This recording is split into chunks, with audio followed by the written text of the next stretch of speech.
Well, one of the best tweets which I've read on Twitter is that teams are productive when they're sharing useful information and teams are bonding when they're sharing useless information, and bonded teams are more productive. I guess this is the perfect definition of how do we improve our productivity in our day-to-day lives, and in this video I'm going to discuss some of the techniques and some of the strategies that really helped me in order to improve my productivity, in order to be productive for the entire day, be it my academics or be it my work. The first and the foremost thing to do is that we really need to decide what we are going to do for the entire day initially in the beginning of the day itself. So even if you wake up at 5 a.m. or 9 a.m. or 11 a.m., whatever the time is, you have to ensure that the first 15 to 20 minutes of your day should go in terms of planning what the entire day is going to look like. So if you have a diary or if you have a piece of paper, I'll highly recommend all of you to just start writing on a piece of paper, and definitely that is going to create wonders in your life. But I'm very sure even after listening to this, there are a lot of people who are just going to think that लिखने से कुछ फायदा नहीं होने वाला है, I am very lazy, ये मेरे से consistently होगा नहीं. So for those of you who are thinking like this, I guess the best way is, at least in your mind, in the first 15-20 minutes, you should have a fixed routine in terms of what you're going to study next, what work are you going to do in the next 2 hours, in the next 4 hours, and once that is set, I guess that is one of the best solutions in order to understand that what my entire day is going to look like. The second thing I feel is that you should always have a stopwatch with you no matter where you're going. Even if you're working somewhere, even if you're studying somewhere, you should have that stopwatch with you, because the stopwatch is going to remind you that the time is running constantly. As I quote, that the only two things in this universe which once given cannot be taken back are time and words. So therefore use them very, very wisely. And I think that if you use your time very wisely, that is going to be the differentiating factor. So most importantly, have that stopwatch with you, because while you're working and if you feel lazy, the stopwatch is going to remind you that time is constantly running and you cannot wait. Time is not waiting for you, so why the hell are you waiting for the time? And if you destroy your time right now, then you have to remember that time is going to destroy you one particular day. So this is going to sound harsh, but then that is the bitter truth, that you really need to utilize your time and you really need to be productive all the time. Well, what is the definition of productive? My definition of productive is that when you align your thing and when you match that thing with the ultimate end goal, that is nothing but productive. So if you're doing something and it is matching with your end goal, that is leading you to become productive. The next thing in order to improve productivity is that setting artificial deadlines. It is very, very important to set artificial deadlines. I still remember that I was given an assignment in my office and I was not given any particular deadline, and my colleague told me that you can finish it as per your convenience and as per the time which you require. And trust me, I took 2 days to finish that assignment, and similar assignment was given to me by another colleague, and he had told me specifically that you have to finish this in the next 4 hours.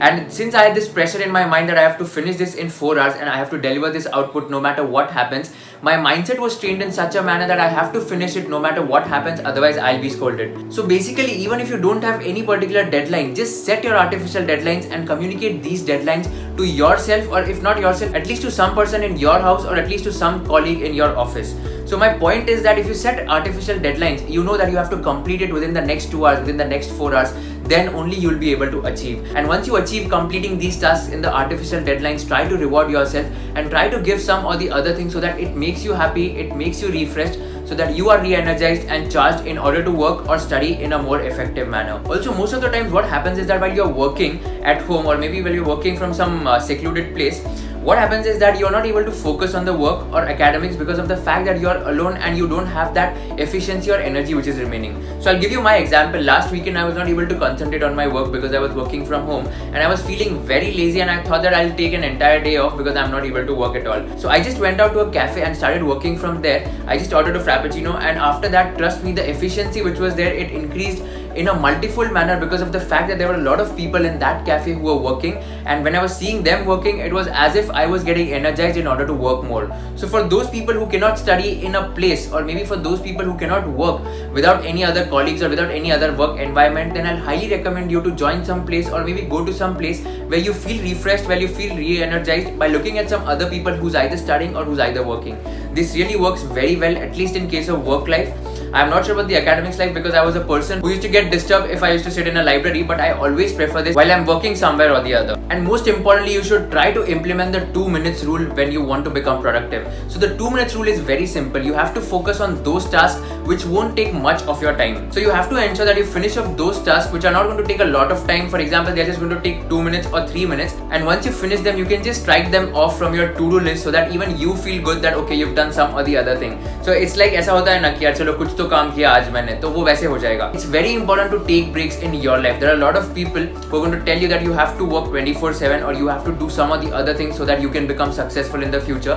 But after a point of time, there comes a time that you will feel very tired and super exhausted by the work which you're doing, and there comes a point of time that you will be frustrated with your life, and that is the point where you need a break. Everyone needs to unplug themselves for some or the other amount of time, including you. Once you start to unplug yourself, then only you'll be able to realize what you're doing in your life and whether you're adding value by doing what you're doing in your life. So that is very important. Take breaks, be refreshed and be charged up once again so that you can come up with flying colors and you can be re-energized. So after implementing all these, I guess it's the best way to improve your productivity, and I think your productivity is definitely going to improve a lot. You know, like, productivity is not about the number of hours you've given or the number of hours you've studied or worked. It's about the output which you've given. It's about the deliverable which has come out. That is the best definition of productivity.